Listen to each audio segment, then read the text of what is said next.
Hi, Jennifer. Hi. I am so excited to be chatting with you today. Before we dive into the topic of fraudulent products, can you give a little intro on yourself and yeah, what we should know about you? Absolutely. So my name is Jennifer Myers Chua. I'm the co-owner of Hip Mommies, which is a distribution company based in Toronto, Ontario.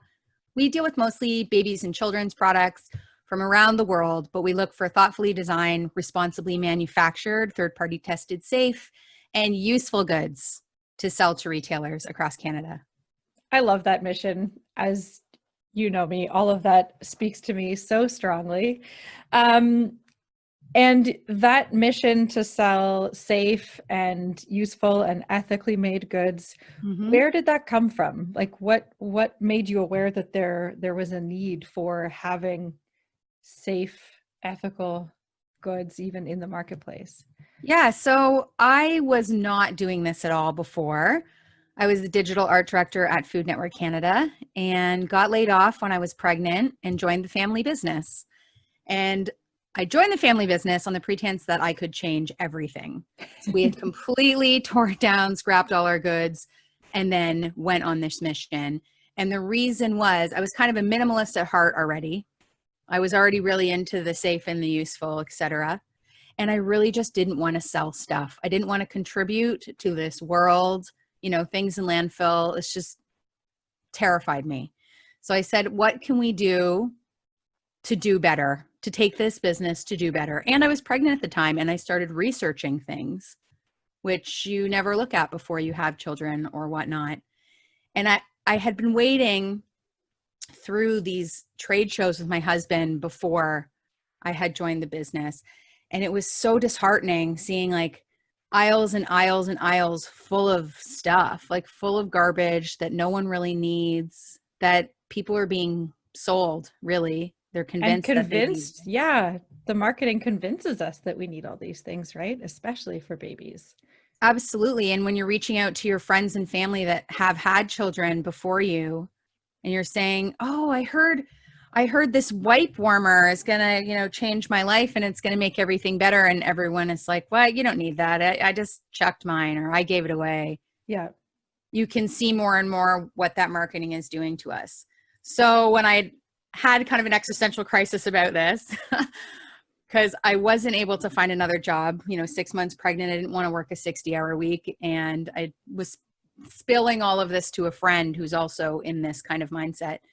And they were like, yeah, use this to find the safest, the best, the most, eco-friendly goods, and then curate that collection and give that to stores and then in turn parents. So I was so thrilled to come up with this mission and then we went forward with it. But when I really got into the business is when I learned that counterfeits is a really big problem. I learned how dangerous that world is. And then most strikingly, I suppose, I learned how common it is and how every single one of us in North America has bought like a counterfeit product this year, at least one, and you have no idea. And Wow. then what the risks are, et cetera, associated with that came as I started down this journey. And so what did you learn? Like what is the big risk or concern around fraudulent products, especially for children? Like that's mainly what we're talking about here. Yeah. So I had had the experience of living in Asia before all of this. And I do remember going to like a market, like a wet market or whatnot in the middle of nowhere and seeing, MAC eyeliner and being very surprised and, perfume, brand name perfume at this market where it's alongside, there's live animals and Yeah. there's fruit and vegetables. And then that's when I first realized that counterfeits were even a thing at all. I had no idea before that. I just had never thought about it. It hadn't entered my consciousness. And I didn't really think like those are going to be back home. So when we started selling a feeding product, which is primarily one of the scariest things, but your baby's utensils and whatnot that they eat with, we began to notice that more and more people were copying that product And those were mostly like Chinese knockoff factories that were doing it. They started using photos of my daughter, so I had to start chasing that down to have those taken off because we Because had she was a model, right? yeah, For she the was on the ads. packaging of the authentic goods. And this just opened up this whole world to me, which was really terrifying. So the counterfeiters are master replicators. They make it look exactly the same as the original good. They're trying to dupe you because they're just trying to get your money. They don't care about the safety or effectiveness of the goods. They don't care what's going to happen after.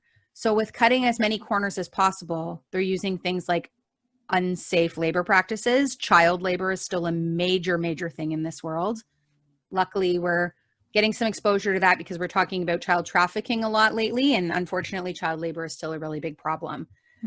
They're committing environmental atrocities, these chemicals and whatnot, they're just disposing of into our waterways. They are using chemicals that are not approved by any organization, including lead.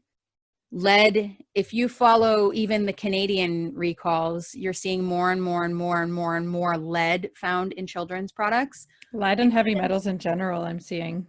Absolutely. And even the smallest amount can be incredibly toxic, especially if there's repeated exposure.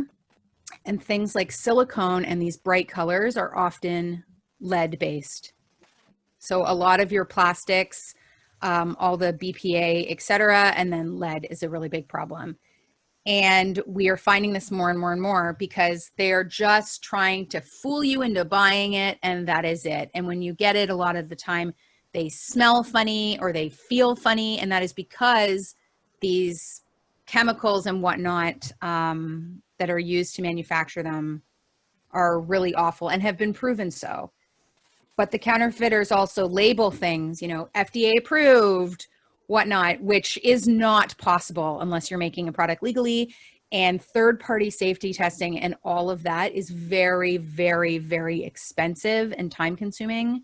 So they are not going through that. So basically, if you're ordering these things e-commerce, if you're ordering things direct from overseas, and they haven't been legally imported here and they haven't been vetted here at all, you really have no idea what you're getting. And lead is actually very important because it's a neurotoxin for children, and there have been no safe levels of lead exposure found. So it's not like certain chemicals where there's a dose limit. It's actually like 0 is the only safe limit. So the fact that lead and other heavy metals are similar, cadmium is showing up in these sorts of products as well. It's very concerning. And there's like your comment on makeup in the wet market. There's a documentary series on Netflix.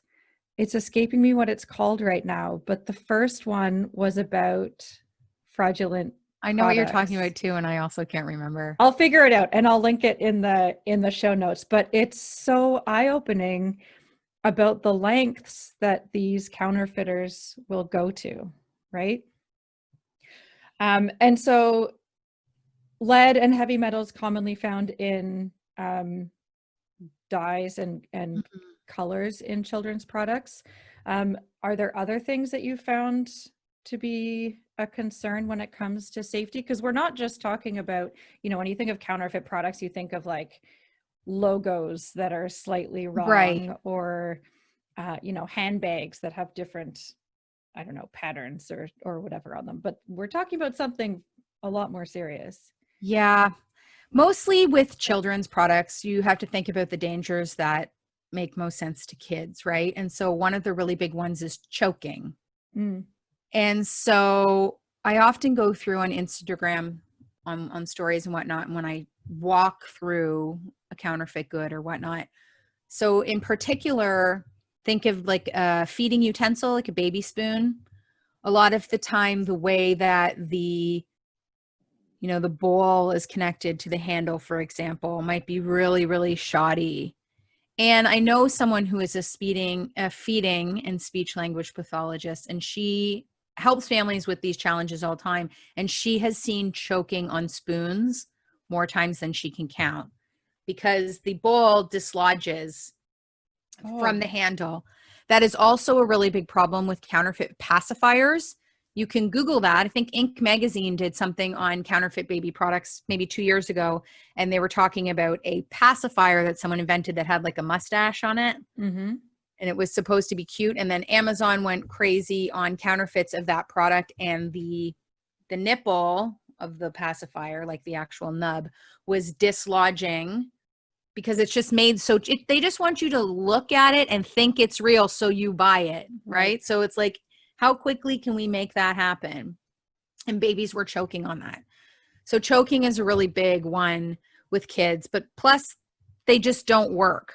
You know, like when we compare the suction function of Easy Peasy to a counterfeit, the counterfeits are thinner. They're made as quickly as possible. They don't actually function the way that they say they're going to function. And then all of that good, everything there ends up being thrown out, disposed of, thrown into landfill full of chemicals, because there is no way to recycle that properly. And for the cost associated would cost more than it cost to produce it. So it's really alarming, to be honest with you, the counterfeit children's space. And where are they showing up? Like, where are the most common places that you would be able to purchase products unknowingly that are counterfeit? Right. So the big ones are these, I always say, do not in a million years shop on AliExpress, Alibaba, etc. Those are 100, okay, I can't say 100, 99% counterfeit factories with counterfeit products. They are incredibly dangerous, and most of the recalls come from those kind of sites. Amazon is a massive one that is getting larger and larger. Basically, now that Amazon has opened their channels to these third-party sellers, Amazon has no way. They say they do, but it's so incredibly difficult that for a manufacturer of an authentic good to actually get the counterfeits taken down is an incredibly difficult process. And there's just more and more and more.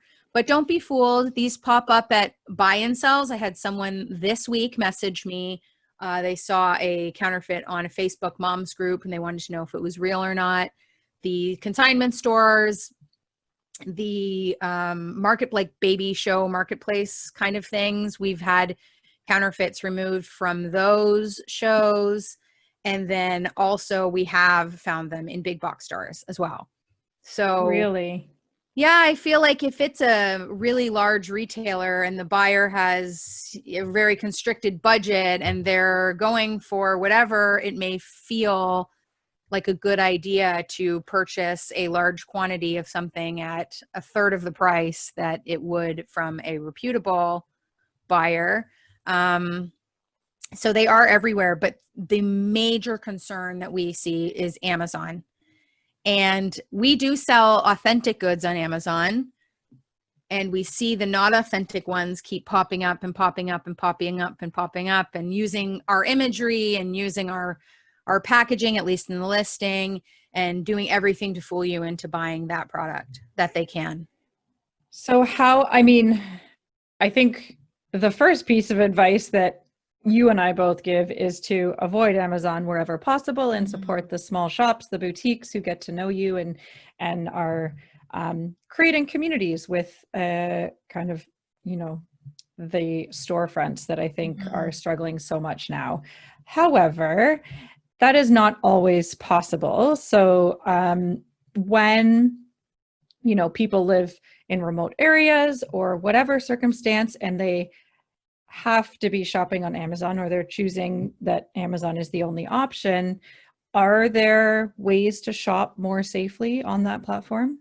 Absolutely. And I just want to mention as well that this is online stores at all, because it's really easy right now to set up a Shopify store and drop ship directly from China. So have like a mini Amazon out of your home. Especially if something seems like a deal, like if it seems too good to be true, it's too good to be true. Like this is, this happens over and over and over. If you see limited time offers, if you see anything of these like marketing tactics to try to get you to buy, there's a chance that it is not authentic. And with those other platforms, those other e-commerce sites, sometimes those are actually money laundering or what's the word? They're trying to get your identity. They're identity theft sites. So that happens as well. You plug in your credit card, you expect to get this product, 3 weeks goes by, it never shows up, and then you realize that your credit card has been stolen. The counterfeiters are particularly good with all of that kind of stuff, like using these monies to fund organized crime, etc. This is like a big part of that world. But Amazon in particular, if you are going to buy a product on Amazon, keep in mind what products are counterfeited the most. So electronics, obviously, luxury, clothing, etc., obviously, but things you don't know are sunscreens, baby formula, baby carriers, car seats, feeding products. These are like very heavily counterfeited products. Seriously? Yes. Okay, I'm surprised at that. Like sunscreen. Sunscreen. These aren't exactly high ticket kind of items, but also like sunscreen, feeding products, baby carriers, car seats, those all pose very substantial real risks danger too. issues, yes, which is probably why we know about them, right? Because there's been instances that then lead you to figure out that product may not be what it says it is. Right. So anyways, if you're going to buy on Amazon, one thing that you can always do if you find a product and you want it is you can reach out to that brand and say, where is an authorized retailer? Are you selling on Amazon? Do you have an authorized link or an online store platform on Amazon that I can buy from just so I know it's authentic? Most of the time, you can see it'll say sold by or shipped by, and it'll have the brand name. Mm-hmm. Most of the time, that is a good indicator that it's actually from that brand. Okay. A lot of the time, people have been fooled into trusting Amazon on two different ways. Is number one, the Prime. People think that Prime means it's authentic.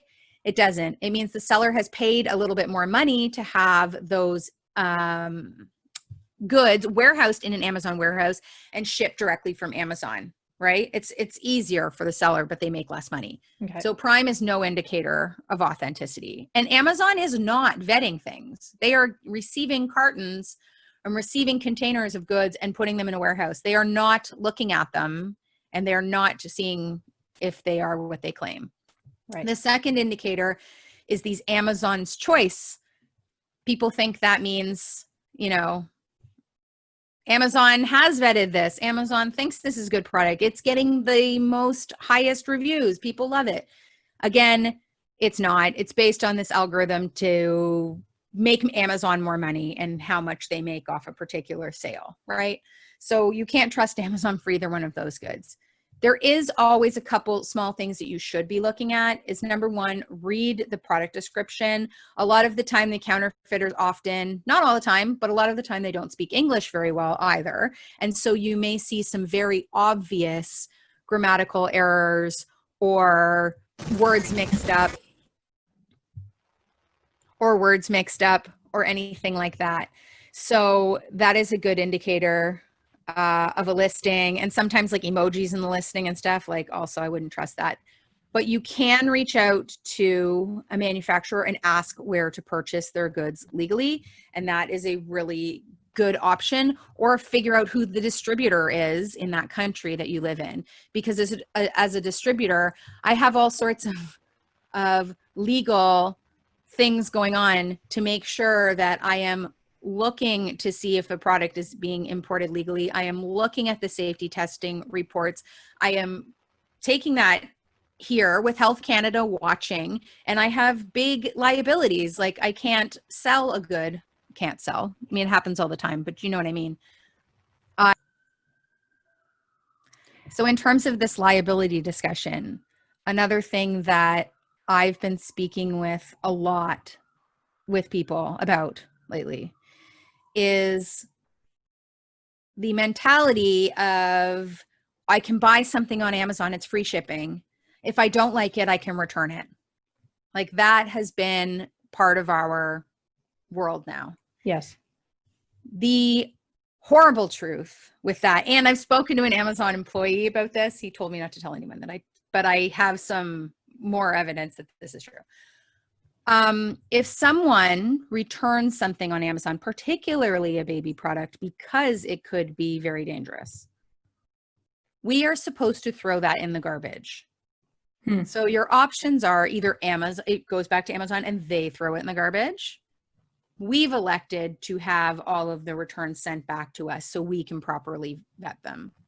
It costs, particularly big box or large companies, it costs a company more to take these returns, process them, inspect them, and then properly dispose of them than to just throw it away. Of course, yeah. So I can't remember these stats, but it's staggering. Like 88% of the returns on Amazon and big box stores are thrown in the garbage. Yeah. Don't quote me on that stat. You can Google it and look for it. I should have prepared, but too busy fighting the good fight. They are disposed of. And so we get these returns and I see, a $50 feeding set, for example. It does not look like it's ever been opened. It has safety seals still on it, but someone has gotten it for whatever reason. They don't like the color. And so they return it and we're supposed to dispose of it. Right. So we actually look at them, and if it is sealed, we sell them on our sample sale where we say those are returns, and to us they look sealed and they are the kind of goods that can be sterilized and used. Or we do try to dispose of them properly.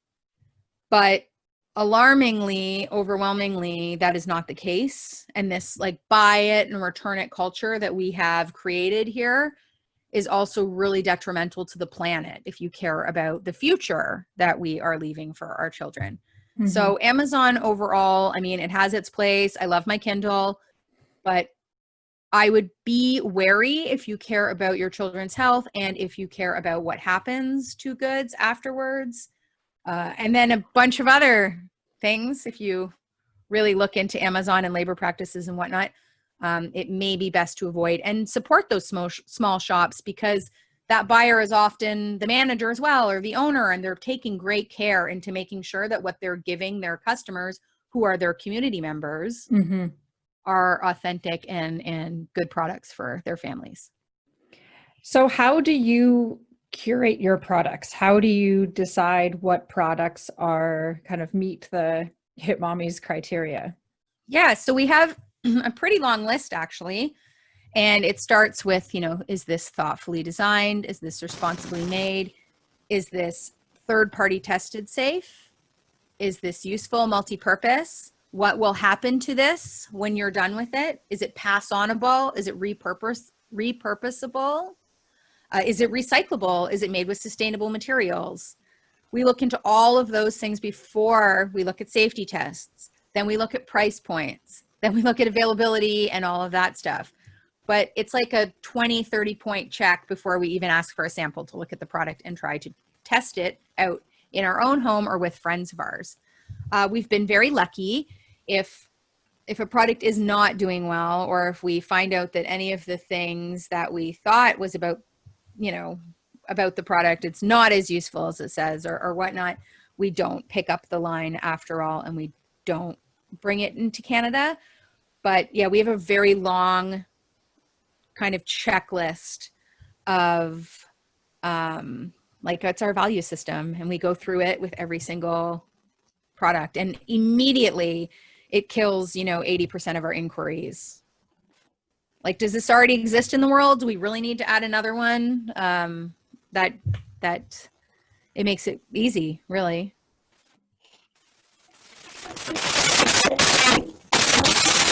Emma, you're fuzzy again. I think it's the earbud. Going back to what you said about Health Canada sort of overseeing the products that you're bringing in and you ultimately distribute, can you give a kind of brief overview of the sorts of things that they would look at so we know what the kind of bare minimum is for other products that are coming into market?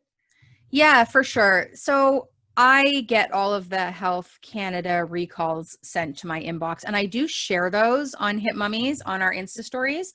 And it's funny, a lot of people just follow me just for those. They say, Yeah. like, I had no idea.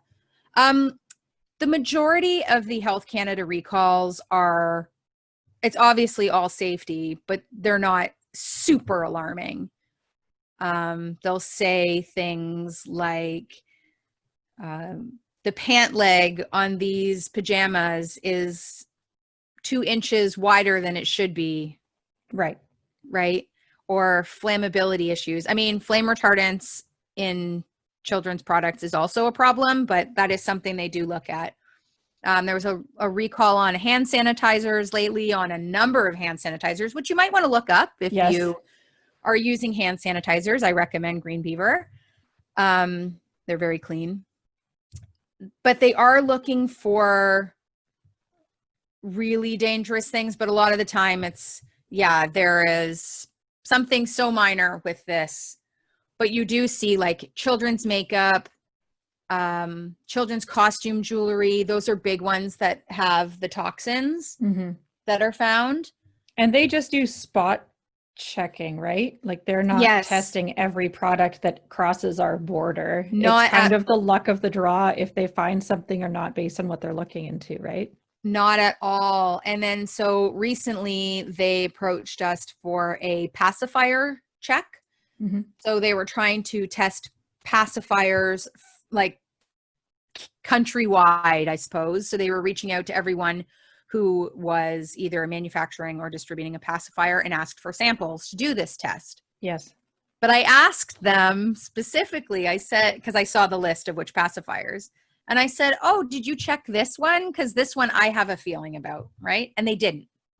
That one wasn't on their list. They weren't planning on picking it up this time, whatever.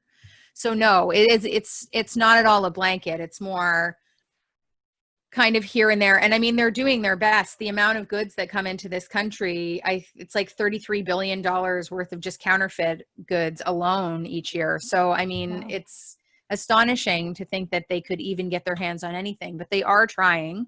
Yeah. And the recalls are very interesting. But yeah, most of the time it's things like flammability, the ones that are a little bit more obvious, that they don't have to run actual like hardcore tests on.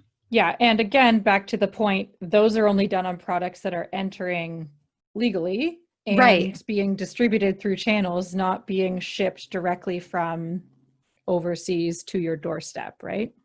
Right. And when people say like, I had an argument with a friend the other day who was he bought some patio lanterns.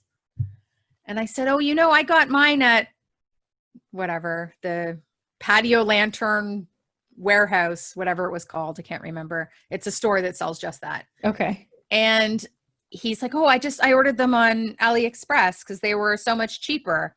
And I was like, like, have those even been tested? Like those they could set on fire. Like what if your kids were playing with them? Like, anyways, people think I'm a little bit extra when it comes to this stuff, but I see those recalls and I've read all this about these things, and those sites really actually, they frighten me.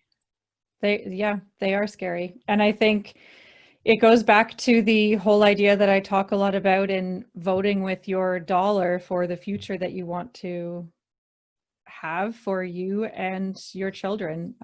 To your point earlier, I think it's so important. I mean, convenience is definitely something that is going to factor into all of our decision making, but I don't think it should be the be all end all. And I think it's really important to recognize that, you might be saving some time or money in the short term, but at what cost for the long term? And I think the more that we can kind of weigh these decisions and the more educated we can become on all this, because until I started chatting with you more about this stuff, I had no idea how bad it was and how common it was for these goods to be sold and so readily accessible. So thank you for doing the work you do and raising awareness and sharing all of the information. You mentioned your Instagram feed earlier. I highly recommend that you guys check it out. Jen's stories are great at sharing this kind of information, sometimes going on some rants, which are also educational. So where can people find you on Instagram and your website and all that jazz? For sure. I am going to ask Emma to link. There's a Today's Parent article that's Canadian based with some of these stats, because I've just been spitting these out. If you want to actually get some real deal info, I'll ask her to share that with you. Yep. You can find us at Hip Mommies on all of the social media platforms that we're commonly used. If you are interested in purchasing some of our goods, you can find those at shop.hipmommies.ca. And if you are a retailer and you want to see the Hip Mommies collection, it's hipmommies.ca. And I am always on there, like Emma said. Sometimes it's fun. Sometimes I'm in education mode, but I'm always happy to answer any questions that you may have about any of this. Awesome. Thank you so much, Jen. It's been awesome talking to you. And I hope, well, I know that everyone listening learned something, and hopefully it encourages some positive action as well. Yes. Thank you so much, Emma. I really appreciate that you're doing this as well. Awesome. Thanks. Bye. Bye.